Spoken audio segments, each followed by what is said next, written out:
In this video, I'm going to be showing you one quick and easy way that every single PGA Tour player is using right now to cut shots off their game and continuously improve their golf throughout the season.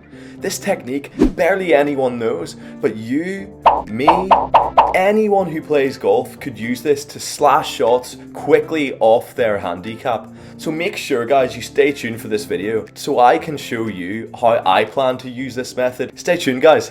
I hope it's going to be an exciting ride. Ladies and gentlemen, have you ever wondered, could a normal golfer play off scratch with just a little bit of practice? Well, breaking news. I, an 8 handicapper, will be taking on the impossible challenge to play scratch golf in less than a year. So join me, Sam the Hurricane Heggarty, on my perilous journey to the top. There will be highs, and there will most certainly be lows. Oh, you fucking shitbag. But one shank at a time, I will make it to the top.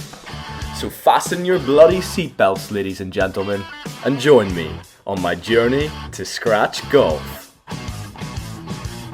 Hello Shankers, and anyone else who hasn't tuned into the channel. I'm here today, late at night, at Great Western Golf in Glasgow. Tonight, I'm coming to the range to work on some ball striking. We're going to treat this as a bit of a control. Let's see what happens. I've got a few things to work on. I'll see you in the range.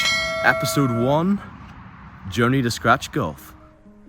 Hey guys, so I'm just at the range here. I'm just going to show you some of my yardages at the range. You can see I've got a 60-degree here. I'm really just focusing on getting shallow and compressing the ball. Hopefully this will give you a bit of a feel for what my golf is like, what my swing is like, before you join me on this journey to scratch golf. And remember guys, stick around right to the end of the video so you can actually see the tip that all PGA Tour players are using right now to cut their scores down. It's what I'm going to be using to get to scratch, and it's what you could be using as well. Pitching wedge here. Before we get to that, let me tell you a little bit about myself and why I'm actually doing this challenge. That sounded nice. I've been playing golf for a while now, and I've always been a kind of on-off player, around about 10-15 rounds a year, but never really built up enough momentum to significantly improve. As a result, I've kind of got to about an 8 handicap and never really improved since that, and really plateaued over the last couple of years. You'll probably notice from my yardages here that I hit the ball quite far. All pretty consistent there with the 9-iron, guys. I always have, and some of my mates or people I play with actually say that I'm the best, worst golfer that they've ever played with. So much potential, hits the ball a mile, but just cannot string it together for 18 holes. Playing off scratch or getting really, really good at golf has always appealed to me. My 7-iron, as you know, is like elite. It's notorious. It is. The notorious 7-IRON. And now, the plan is to deploy every method I can find to get there. Oh yeah, that sounded nice. Give it to me, Sam. It's going to be so much fun. I really hope you can join me for the entire journey. I can't wait to get started. Tight draw. This starts off with how I'll be measuring my golf over the next year and what the PGA Tour Pros do to measure their golf and where they need to improve. That was good. In about 30 seconds, I'll show you how I'm using it and how you can too. Ooh, hello. At the distance I hit it, I have a real opportunity to dial the dispersion down and start to go low. Jeepers. That's a nice looking shot. My driver's currently out of service, so a little 2-iron off the deck to finish off here. So finally, the moment you've all been waiting for.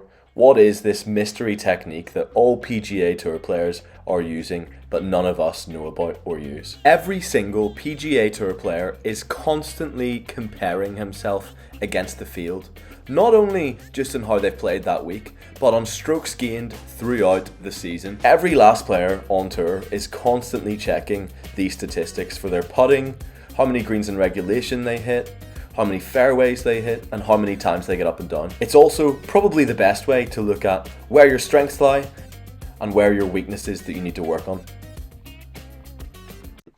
So guys, I know what you're thinking.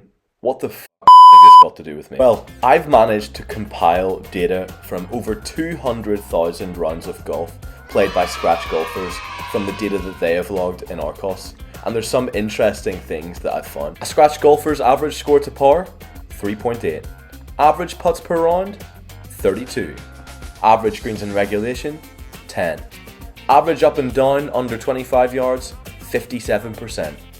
Average sand saves, 39%. Average fairways hit, 64%.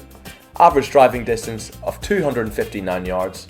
And penalties per round, which is crazy, absolutely mental, 0.2. Over the next 12 months, I'm going to be recording all of my rounds in this Excel model that I have created and comparing all of my metrics against a scratch golfer. Using this chart, I'm going to work out from 1 to 8 what my biggest weaknesses are and quickly target those so I can get better and go lower. In this series, you're going to see videos of the highs and lows of my journey to scratch golf. You're going to see me document what it takes to go from being a normal player to actually being a scratch golfer and all of the steps that I've taken along the way. Using the statistics that I record on the rounds of golf that I will be showing you on your screens, I'm going to be guided towards what I need to practice to get to scratch golf level. So please guys, comment, subscribe, I need your help. Guide me to anything that might help me reach my goal. I'm really excited to get this started, to be honest, so hopefully you can enjoy it with me, and yeah, catch you next week.